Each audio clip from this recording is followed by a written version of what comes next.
Hola, ¿qué tal amigos? Bienvenidos a un episodio más de la Biblia bajo los lentes.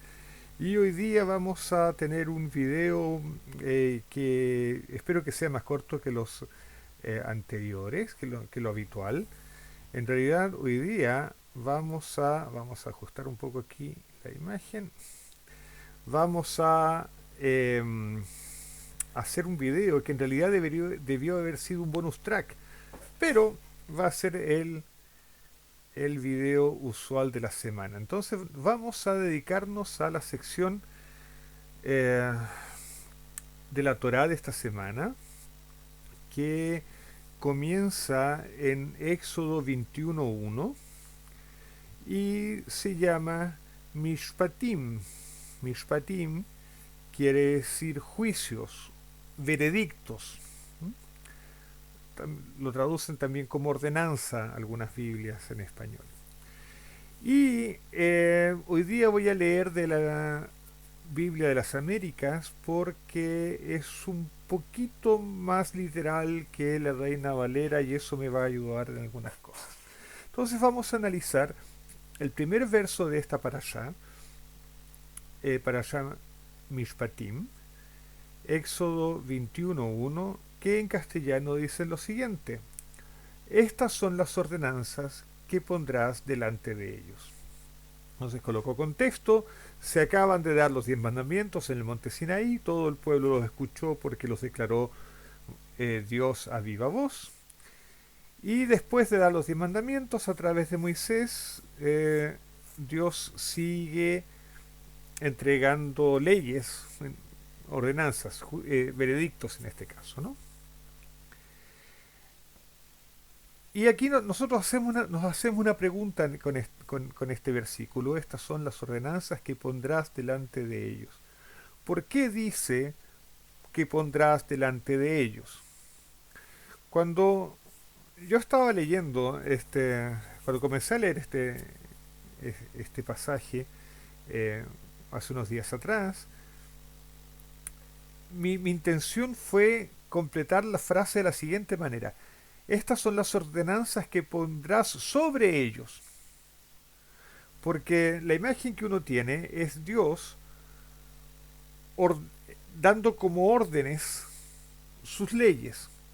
Y en ese caso uno diría que las leyes son puestas o son impuestas sobre el pueblo.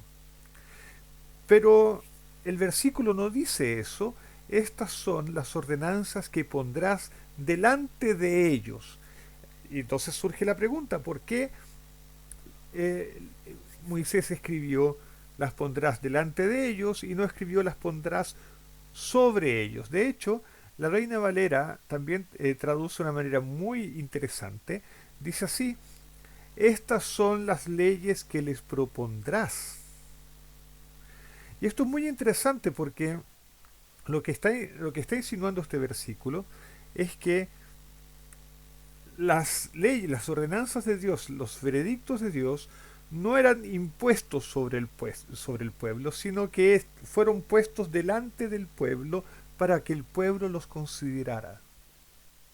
Ahora, esto no quiere decir que las leyes y los mandamientos de Dios fueran voluntarios, pero sí era algo que el pueblo de Israel tenía que considerar, tenía que meditar, tenía que masticar y digerir. Entonces, esto es muy importante porque no estamos hablando de que Dios esperara solamente la obediencia estricta pero irreflexiva a estas leyes, sino que el pueblo debía reflexionar sobre estas leyes, debía aprender acerca de estas leyes. Estas leyes no solamente tienen como objetivo establecer un marco jurídico para Israel, tienen la intención de que Israel aprenda. Por eso estos juicios y estas ordenanzas tenían que ser dispuestas, tenían que ser colocadas delante de ellos, para ser consideradas, para ser pensadas, para ser reflexionadas, y no sobre ellos como si fuese una imposición que tenía que ser obedecida y reflexivamente. ¿Estamos bien hasta ahí?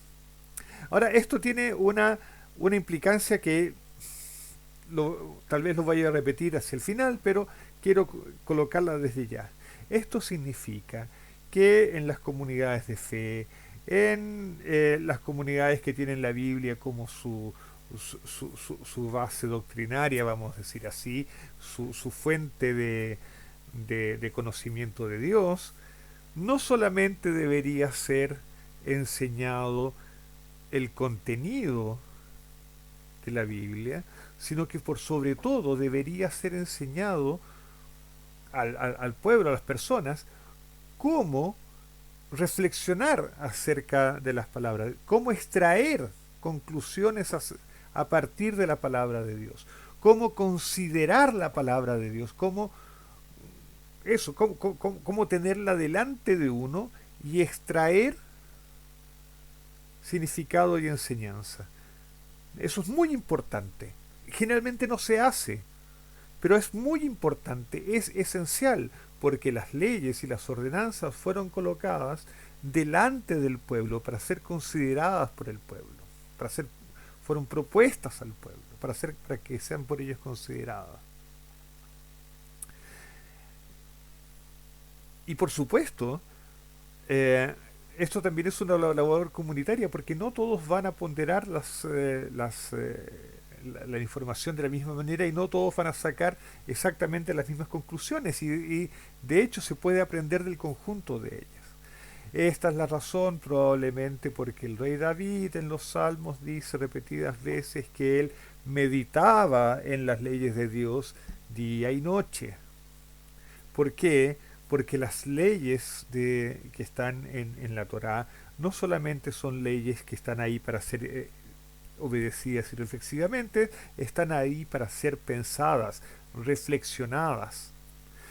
Y vamos a ver dos o tres ejemplos, ejemplos fáciles, ejemplos triviales. Ustedes saben que soy profesor en la universidad y todo profesor sabe que en clase el profesor considera los ejemplos fáciles, los casos medianos van de tarea y los casos difíciles van en las pruebas, en los exámenes. Eso es.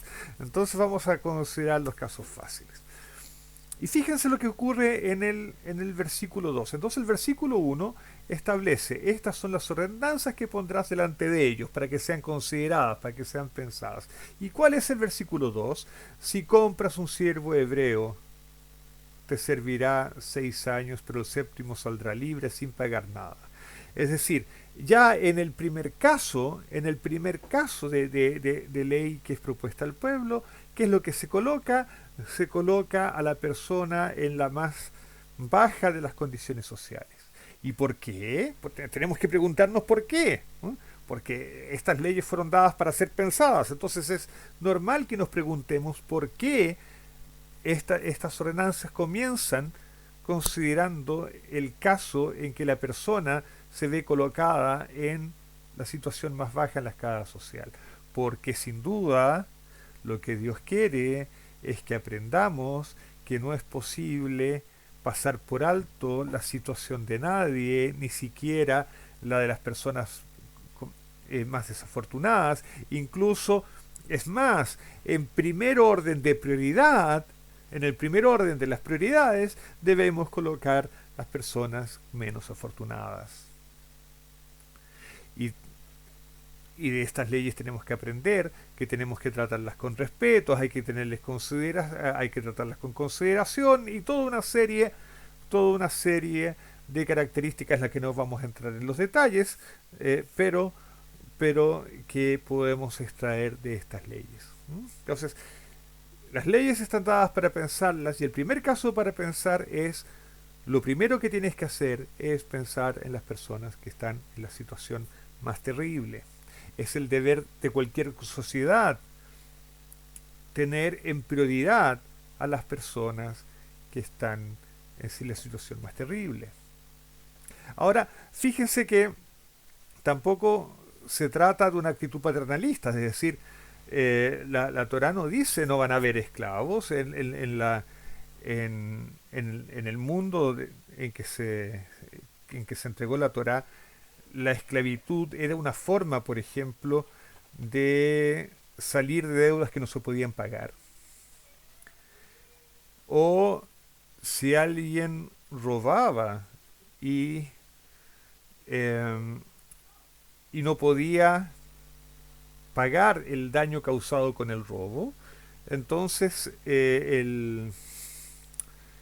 la corte, el tribunal, podía venderlo como esclavo y con ese dinero pagar a la persona perjudicada. Entonces fíjense que aquí la Torá no está pidiendo perdonazos, no está pidiendo que, eh, que, se, que se desconsideren o que se ignoren las, las circunstancias materiales, pero sí se pide, sí, lo que la Torá nos está diciendo es que incluso las personas que han caído en problemas de delito o en problemas de deudas impagas deben ser tratadas con la dignidad inherente a todo ser humano. ¿Ok? Hay mucho más que profundizar acerca de eso, pero lo dejamos hasta aquí porque este debería ser un video corto. Vamos a saltar ahora al capítulo 23 y aquí nos vamos a detener muy brevemente. Capítulo 23, verso 4, porque nos vamos a detener muy brevemente porque porque hay un video especial en este canal dedicado exclusivamente a estos versículos, ustedes los pueden buscar. Es la famosa ley del burro de tu enemigo.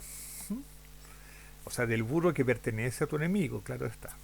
Entonces, los versículos 4 y 5 del capítulo 23 dicen así: si encuentras extraviado el buey de tu enemigo o su asno, ciertamente se lo devolverás. Si ves caído debajo de su carga el asno de uno que te aborrece, no se lo dejarás a él solo, ciertamente ayudarás a levantarlo. Aquí se nos dice eh, claramente cómo tratar a un enemigo o a alguien que no te cae bien, a alguien que aborreces, pero que está en problemas. Lo encuentras en la carretera con el auto en pane. ¿Qué haces? Lo pasas haciéndote el loco, o te detienes a ayudarlo. Es tu enemigo, es la persona que aborreces, o peor aún, es la persona que te odia, que te aborrece a ti. ¿Qué haces? Bueno, estos versículos nos enseñan lo que nos enseñan cómo proceder, a hacer el bien incluso a las personas que detestamos, a las personas que no nos caen bien o a las personas que nos odian. Eso, ninguna de esas dos razones son razones para no hacerle el bien a alguien. ¿Ok? Y aquí también hay mucho que extraer, entonces no solamente el aplicar las leyes pensando que tiene que ser un burro o un buey, no. Hay conclusiones que se pueden sacar al respecto.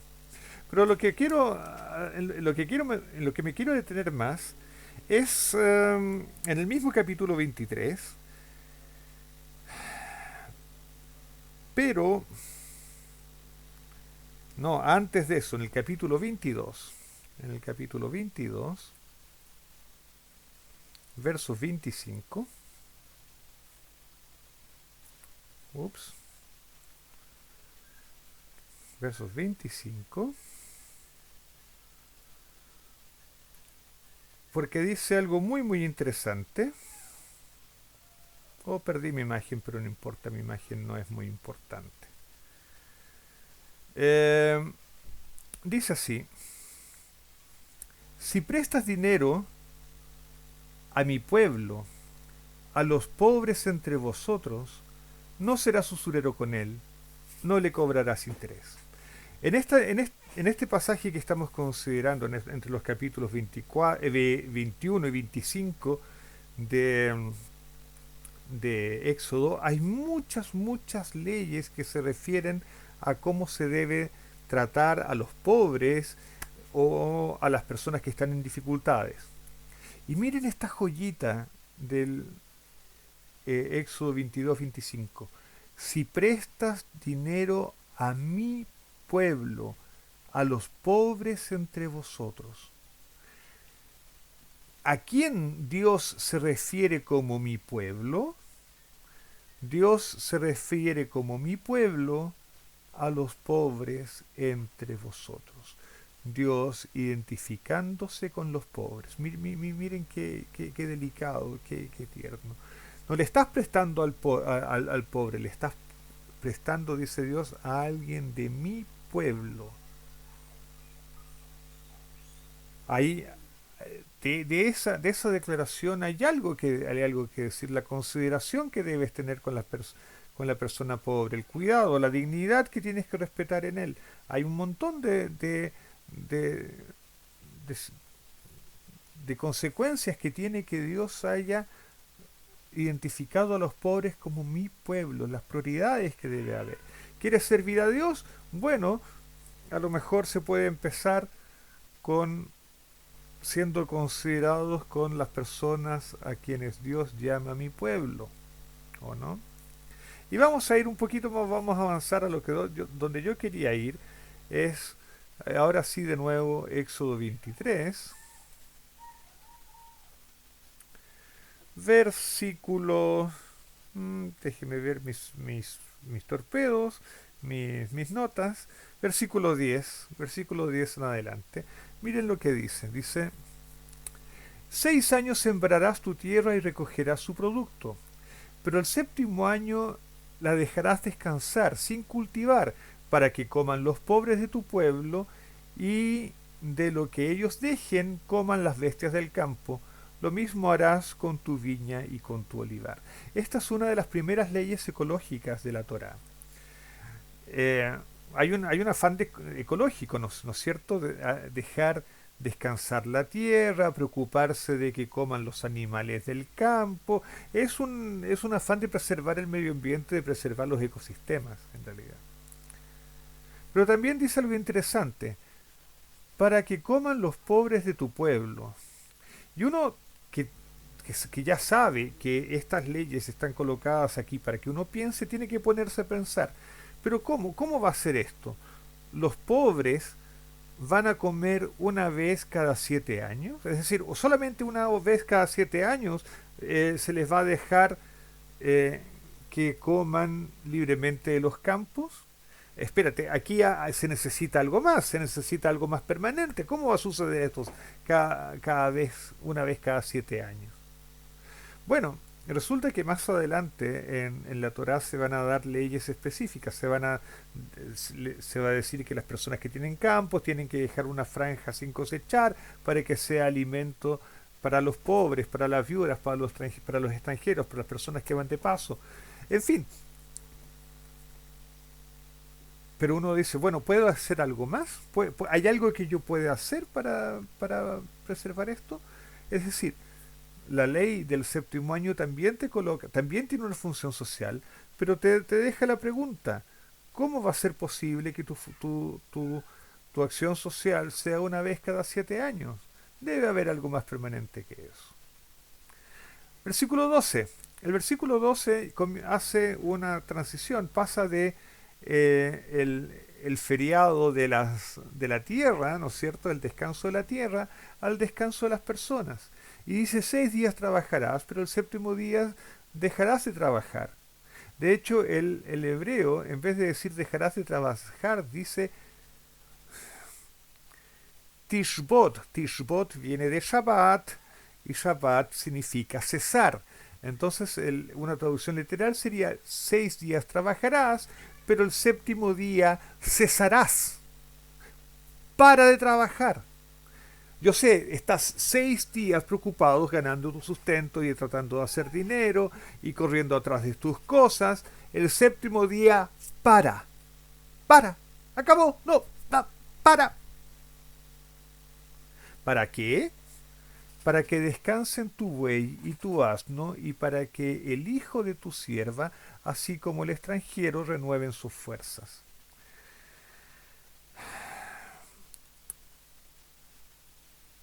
Este versículo 12 es extraordinario porque dice, deja de trabajar, cesa como Dios cesó. En Génesis capítulo 2 nosotros leemos que el séptimo día Dios cesó, cesó, paró de trabajar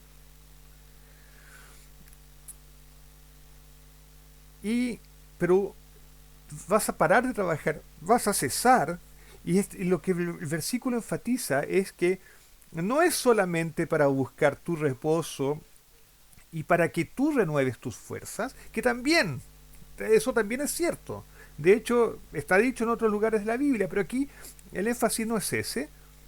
Aquí el énfasis es para que otros descansen y para que otros renueven sus fuerzas.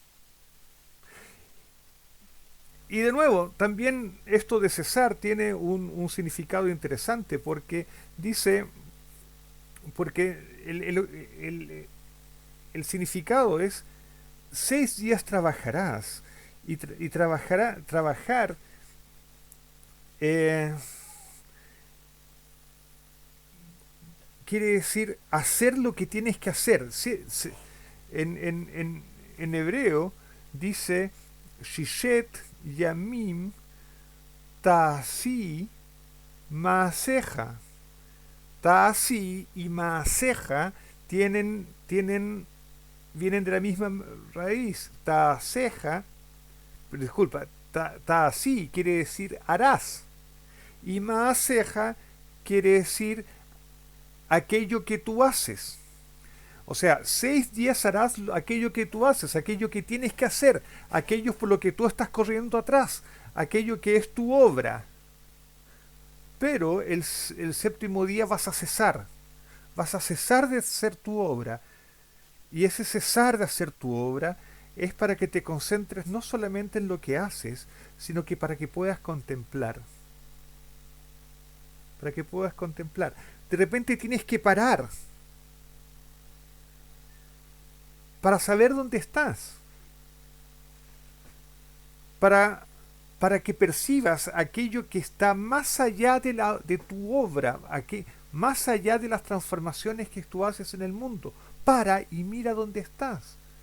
Reflexiona qué estás haciendo. Y al mismo tiempo, al parar tú, al cesar esa vorágine del hacer, que es para lo que fuimos hechos, ¿no? Nosotros fuimos hechos para actuar en este mundo. Pero cuando tú exageras en eso de hacer, el hacer se transforma en una vorágine que lo arrastra todo y se transforma en un hacer por hacer sin objetivo. Entonces cesa, concéntrate, contempla y al mismo tiempo permites que los demás renueven tus fuerzas, que renueven sus fuerzas, que descansen y que no sean arrastrados por tu vorágine, por tu afán de hacer. Esas son las cosas que quería compartir con ustedes. No me queda más que desearles un feliz descanso, una feliz cesación de actividades, que tengan una cesación llena de paz y de plenitud, que es lo que quiere decir Shabbat Shalom. Entonces les deseo a todos un feliz sábado, les deseo Shabbat Shalom y nos vemos, si es que el programita con la cámara no se me apaga antes, nos vemos en otro video. Ok, chao chao.